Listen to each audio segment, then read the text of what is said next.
টাকনুর নিচে কাপড় পরা হারাম, কিন্তু অনেকের জুব্বা টাকনুর নিচে চলে যায়, এটা কি জায়েজ? জুব্বা আলাদের জন্য মাসালা ভিন্ন না ভাই। জুব্বা আলাদের জুব্বাও যদি টাকনুর নিচে চলে যাও সেটাও হারাম হবে। অনেক প্রবাসী ভাইরা সৌদি আরবে যায়, দুবাইতে যায়, বিভিন্ন দেশে, আরব দেশে যায়, যাওয়ার পর দেখে ইয়া লম্বা লম্বা জুব্বা আলা হুজুর, আবার মাথায় টুপিও আছে, টুপির উপর আবার একটা লম্বা রুমালও আছে, মাশাআল্লাহ।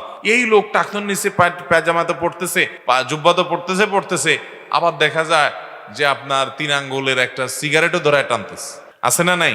তো এগুলা দেখে আমাদের অনেক বাংলাদেশি ভাইরা চিন্তা করে, হায় হায় রে, কি কলিকাল আসলো, এত লম্বা জুব্বা পরে মাথায় টুপি দিয়ে আবার উপরে রুমাল লাগায়া সিগারেট টান দিতেছে, টাকনুর নিচে পাঞ্জাবি চলে গেছে। ভাইরা আমার, ওইটা সৌদি আরবের মানুষের, আরবের মানুষদের জাতীয় পোশাক, তাদের সামাজিক কালচার ওইটা। এটা দিয়ে আপনি আলেম বা তাকে হুজুর মনে করার কোনো কারণ। সবচেয়ে বড় কথা হলো, এমনকি কোনো আলেমও যদি জুব্বা পরে, সেই জুব্বা যদি টাকনুর নিচে চলে যায় তো সেটা হারাম হবে, সেটা হালাল হবে।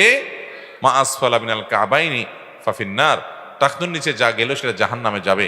অতএব সেটা জুব্বা হোক, সেটা চাদর হোক, সেটা আপনার লুঙ্গি হোক, সেটা পায়জামা হোক, সেটা প্যান্ট হোক, হারাম হবে।